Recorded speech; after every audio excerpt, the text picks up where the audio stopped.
الحمدللہ اللہ تعالیٰ کا شکر ہے، احسان ہے۔ اللہ تعالیٰ نے ہمیں مسلمان کے گھر میں پیدا کیا، ہمیں قرآن مجید پڑھنے کی، سمجھنے کی، اس پر عمل کرنے کی توفیق نصیب فرمائی۔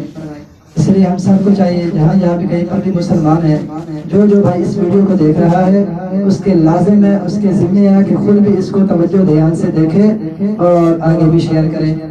اور یہ میری ویڈیو 3 لوگوں کے لیے، اب توجہ سے سننا، 3 بندے، ایک سب سے پہلے والدین، دوسرے نمبر پر اساتذہ کرام اور تیسرے نمبر پر بچے۔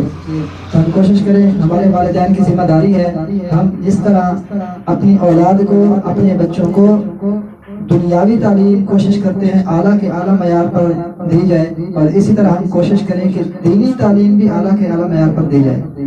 تو اس لیے میرے بھائیوں، دوستوں، بزرگوں، اور اس کے بعد اساتذہ کرام جہاں پر بھی پڑھا رہے ہیں، تو ہمیں کوشش کرنی چاہیے ہم اپنے بچوں پر محنت کریں۔ جو بچے ہمارے پاس پڑھنے آتے ہیں ان پر محنت کریں اور خوب توجہ دھیان سے پڑھائیں ان کو۔ ہم سب کی ذمہ داری ہے کہ ہم اپنے بچوں کو دنیاوی تعلیم کے ساتھ ساتھ دینی تعلیم بھی اعلیٰ معیار کے حساب سے ان کو دلوائیں، اور کوشش کریں کہ ہم خود بھی سیکھیں اور اپنے بچوں کو بھی صحیح جگہ پر سکھائیں۔ حدیث شریف کا مفہوم ہے خیرکم من تعلم القرآن وعلمہ، کہ تم میں سے بہتر ہے وہ جو قرآن خود بھی سیکھے اور دوسروں کو بھی سکھائے۔ تو یہ قرآن کا سیکھنا سکھانا یہ بہترین کام ہے، یہ بہت بہتر کام ہے۔ اس لیے آج ہم نے شروع کیا ہے۔ اللہ رب العزت ہمیں اس پر استقامت نصیب فرمائے، اور آپ کو بھی اس کو سننے کی، سمجھنے کی، عمل کرنے کی توفیق نصیب فرمائے۔ تو میرے بھائیو، دوستو، بزرگوں، اب میں بات کرنے لگا ہوں اساتذہ کے حوالے سے۔ ہمارے جو اساتذہ کرام ہیں، میری ریکویسٹ ہے، عرض ہے کہ جو نئے بچے ہوتے ہیں ہم ان کو اس طرح پڑھائیں۔ سب سے پہلے تعوذ ہے اور اس کے بعد تسمیہ ہے۔ تو ہم کوشش کرتے ہیں، آپ حضرات کو بتاتے ہیں، اگر ہماری اس میں کمی بیشی ہو تو آپ ہماری اصلاح کرنا، اور اسی طرح ہم کوشش کریں کہ ہم خود اپنے بچوں کو بھی اسی طرح پڑھائیں، تاکہ ہمارے بچے صحیح معنوں میں قرآن مجید پڑھ کر، جس طرح آج بڑے آدمی ہیں، والدین ہیں، ان کو اللہ معاف کرے، نماز کے اندر غلطیاں کرتے ہیں، نماز صحیح نہیں پڑھتے، اور الفاظ غلط پڑھنے سے نماز ٹوٹ جاتی ہے۔ اس لیے ہم کوشش کریں گے، آپ کو جہاں تک ہماری ہمت ہے، کوشش ہے، لگن سے کام کریں گے، آپ کو ہر طرح کے کون سا لفظ کہاں سے ادا کرنا ہے، کیسے پڑھنا ہے، اور اسی طرح کس لفظ کو کس طرح کنٹرول کرنا ہے، انشاءاللہ ہر طریقہ آپ کو بتائیں گے۔ آپ سب نے ہمارے ساتھ جڑے رہنا ہے۔ تو چلیے ہم شروع کرتے ہیں تعوذ سے۔ تعوذ کے ہم جب نئے بچے کو پڑھائیں گے اس کے 4 حصے کریں گے، وقف کریں گے، 4 وقف کریں گے، تاکہ اس بچے کو پڑھنا آسان ہو جائے۔ اب جو نیا بچہ ہوتا ہے اس کو ہم صاف ظاہر سی بات ہے، جب اکٹھا پڑھائیں گے وہ نہیں پڑھ سکے گا، غلط پڑھے گا۔ تو یہ ہم سب کی ذمہ داری ہے، ہم کوشش کریں اپنے بچوں کو جس طرح دنیاوی تعلیم اعلیٰ معیار پر حاصل کرانے کی کوشش کرتے ہیں، اسی طرح دینی تعلیم بھی اعلیٰ معیار پر حاصل کرائیں، تاکہ کل ہمارے جانے کے بعد وہ ہماری نجات کا ذریعہ بنے۔ تو چلیں تعوذ۔ ہم نے اس طرح پڑھنا ہے، پہلے اعوذ یعنی کہ پہلا حصہ ہو گیا، اس کے بعد اعوذ باللہ من الشیطان الرجیم۔ اس طرح ہم 4 وقف میں بچوں کو پڑھائیں گے، ٹھیک ہے؟ اور اس کے بعد ہم پھر تعوذ کے، جس طرح بچہ 4 وقف میں پڑھنا سیکھ جائے، پھر ہم اس بچے کو 2 وقف میں پڑھائیں گے۔ اعوذ باللہ من الشیطان الرجیم۔ اب بچہ 2 وقف میں بھی پڑھنا سیکھ گیا ہے، اس کے بعد ہم اس بچے کو 1 ہی وقف میں پڑھائیں گے۔ اعوذ باللہ من الشیطان الرجیم۔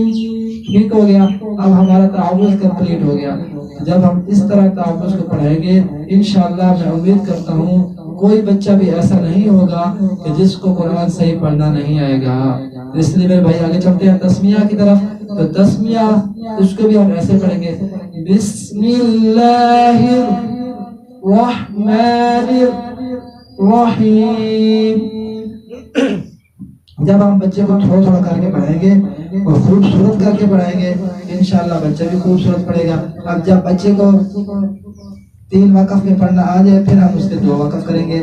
بسم اللہ الرحمن الرحیم. اب 2 وقف میں بچہ پڑھنا سیکھ جائے گا پھر انشاءاللہ ہم اس کو 3 وقف میں پڑھائیں گے. بسم اللہ الرحمن الرحیم. اب الحمدللہ ہم امید کرتے ہیں اور الحمدللہ ہم نے اس طرح بچے پڑھائے ہیں اور بہت خوبصورت بچے پڑھتا ہے. تو اس لیے ہماری میری اساتذہ کرام سے ریکویسٹ ہے، گزارش ہے، جتنی بھی اساتذہ کرام اس ویڈیوز کو دیکھیں وہ اپنے جہاں جہاں بھی پڑھا رہے ہیں بچوں کو اسی طرح ٹرین کریں، تھوڑا تھوڑا کر کے. انشاءاللہ بچہ خوبصورت پڑھے گا اور ہماری نجات کا ذریعہ بنے گا. تو چلتے ہیں آگے قاعدے کی طرف. اس کو کہتے ہیں نورانی قاعدہ. اس کا نام ہے نورانی قاعدہ. اب توجہ سے آپ دیکھو گے انشاءاللہ آپ کو سمجھ آئے گی. تو اس نورانی قاعدہ کو پڑھانے وقت یہ بھی میری اساتذہ کرام سے ریکویسٹ ہے، سب سے پہلے ہم بچے کو نقطوں کی پہچان کریں. اس عربی زبان میں 3 نقطے ہوتے ہیں. 1 نقطہ بھی ہوتا ہے، 2 بھی ہوتے ہیں اور 3 بھی ہوتے ہیں. تو جو 1 نقطہ ہے وہ حرف کے اوپر بھی آتا ہے، نیچے بھی آتا ہے اور حرف کے اندر بھی آتا ہے. یہ میری بات مختصر ٹائم ہے، آپ توجہ سے سنیں گے انشاءاللہ آپ کو سمجھ آئے گی. اور اسی طرح 2 نقطے ہیں، 2 نقطے حرف کے اوپر بھی آتے ہیں، حرف کے نیچے بھی آتے ہیں. اس کے بعد 3 نقطے ہیں. 3 نقطے ہمیشہ عربی زبان میں حرف کے اوپر ہی آتے ہیں، حرف کے نیچے کبھی نہیں آئیں گے. ٹھیک ہے، اب ہم توجہ کرتے ہیں آگے. تو میرے بھائی دوستو بزرگوں، اور اسی طرح ہم کوشش کریں گے یہ جو الفاظ ہیں نا، یہ دیکھیں ان کو ہم نے کوشش کرنا ہے اچھی طرح سے ادا کرنا ہے. تختی کو کہتے ہیں مفردات. 1 حرف کو کہتے ہیں مفرد، اور جب ایک ایک کر کے بہت سارے حرف جمع ہو جائیں گے ان کو کہیں گے مفردات. اب یہ پہلی تختی ہے تو ان میں ہدایات بھی لکھی ہوئی ہیں کہ اس تختی کے نقطے بھی یاد کروائیں اور اس کی اچھی طرح پہچان کروائیں. یہ ہماری بنیاد ہے. جو بھی بچہ پڑھ رہا ہے نا یہ اس کی بنیاد ہے. جب بنیاد مضبوط ہو جائے گی تو انشاءاللہ آگے اس کے لیے قرآن پڑھنا آسان ہو جائے گا. جس طرح ہم عمارت بناتے ہیں تو اس کے اندر اگر ہم اس کے ایرے بنیاد مضبوط نہیں رکھتے تو وہ عمارت گر جاتی ہے، ٹوٹ جاتی ہے. اس لیے میرے بھائی توجہ کریں. اس کو کہتے ہیں مفردات. اس تختی کو کہتے ہیں مفردات. الگ الگ حروف کو مفردات کہتے ہیں. اب وہ کون سے ہیں اب ہم انشاءاللہ پڑھ کے آپ کو سناتے ہیں. سب سے پہلے میں دوبارہ شروع کرتا ہوں تعوذ اور تسمیہ سے. اور سارے بھائی کوشش کریں میرے ساتھ مل کر پڑھیں گے. اب توجہ سے. اعوذ باللہ من الشیطان الرجیم. بسم اللہ الرحمن الرحیم. میں نے اکٹھا پڑھ دیا لیکن بچے ہیں تو انشاءاللہ آپ کو سمجھانے کے لیے اساتذہ کرام کے لیے بھی ساتھ ہے تو بچوں کے لیے بھی ہے تو ہم ایک ایک کر کے پڑھیں گے.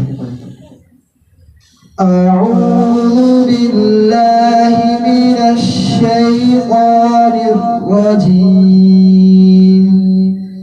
بسم اللہ الرحمن الرحیم. الف با تا ثا. تو بس میرے بھائی یہاں تک ہم نے آج پڑھنا تھا. تو انشاءاللہ یہ آج سے قاعدے کا سبق پڑھانا پڑھنا میں بھی سیکھ رہا ہوں. میری بھی کوئی کمی پیشی ہوگی تو آپ حضرات اصلاح کرو گے انشاءاللہ. تو اب اس میں ہم نے کیا سیکھا؟ 4 الفاظ پڑھے ہیں. اب یہ کہاں سے ادا کرنے ہیں میں ایک مرتبہ پھر پڑھتا ہوں اور پھر آپ کو بھی دکھاتا بھی ہوں کہ کون سا لفظ کہاں سے ادا کرنا ہے اور بتاتا بھی ہوں. سب سے پہلے دوبارہ آپ سن لیں.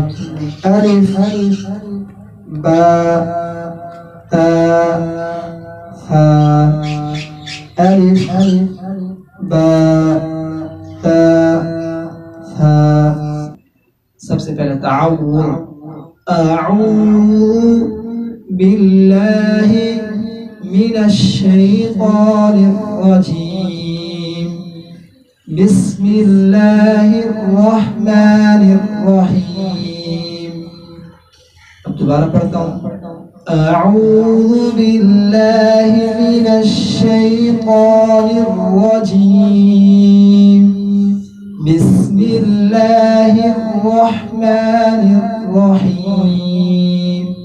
میرے بھائی الف جو ہے وہ منہ کے خالی حصے سے ادا ہوگی. تو جس طرح یہ دیکھیں الف، یہ جو تالو کے ساتھ اوپر کا اندر کا خالی حصہ ہے وہاں سے الف ادا ہوگی الف. اور اسی طرح با ہے، یہ جو با ہے یہ ہونٹ ہے، یہ ہونٹوں کا جو تری والا حصہ ہے، یہ دیکھیں یہ جو تری والا حصہ ہے یہاں سے با ادا ہوگی با. اسی طرح با، یہ ہونٹوں کے جو تری والا حصہ ہے گیلا حصہ ہے یہاں سے با ادا ہوگی با. اور اس کے بعد تا، زبان کی جو نوک ہے یہ دیکھیں یہ نوک ہے، اس نوک کو ہم سامنے والے جو دو دانت ہیں ان دانتوں کے اندر سے لگائیں گے. جس طرح یہ دیکھیں اس زبان کو ایسے اوپر لگائیں گے اور کیسے ادا کریں گے تا تا. اور اسی طرح پھر اس زبان کو اسی زبان کی نوک جو ہے اس کو تھوڑا سا دانتوں میں رکھیں گے، یہ دیکھیں اور نرمی سے رکھیں گے، کسنا نہیں ہے، سخت نہیں کرنے دانت، بالکل نرمی سے رکھنی ہے. جس طرح یہ دیکھیں توجہ سے دیکھیں ہا ہا. اب میرے بھائی میں دوبارہ پڑھ کے سناتا ہوں. اعوذ باللہ من الشیطان الرجیم بسم اللہ الرحمن الرحیم. الف با تا ها الف با با تا ها. امید ہے انشاءاللہ آپ سب بھائیوں کو سمجھ آ گئی ہوگی. دعا ہے کہ اللہ تعالیٰ ہم نے اس کو سمجھنے کی اور اس پر عمل کرنے کی توفیق نصیب فرمائے. اور سب بھائیوں سے گزارش ہے، یہ والدین کی ذمہ داری ہے، اس ویڈیوز کو خود بھی دیکھیں، بچوں کو بھی دکھائیں اور اس پر عمل کریں. انشاءاللہ سب کو فائدہ ہوگا. اور اساتذہ کرام سے میری ریکویسٹ ہے، عرض ہے کہ معذرت کے ساتھ ہم کوشش کریں جہاں پر بھی بچوں کو پڑھائیں اسی طرح پڑھائیں اور اچھی طرح کر کے پڑھائیں تاکہ ہمارے بچے معیاری بنیں. اور والدین سے بھی ریکویسٹ ہے کہ جس طرح ہم انہیں دنیاوی تعلیم معیاری حاصل کرانے کی کوشش کرتے ہیں اسی طرح دینی تعلیم بھی ہم کوشش کریں ان کو معیاری طریقے سے حاصل کرائی جائے، تاکہ دنیاوی تعلیم تو پھر بھی مرنے کے بعد ہم سب کے جانے کے بعد یہی رہ جائے گی. یہ دینی تعلیم ہی ہے، یہ اللہ کا قرآن ہی ہے اور اللہ کا ہمارے نبی کے طریقے ہیں، اللہ کے احکام ہیں جو ہمارے ساتھ جائیں گے، جن پر ہم عمل کریں گے انشاءاللہ یہ ہمارے مرنے کے بعد بھی کام آئیں گے. جزاک اللہ خیر.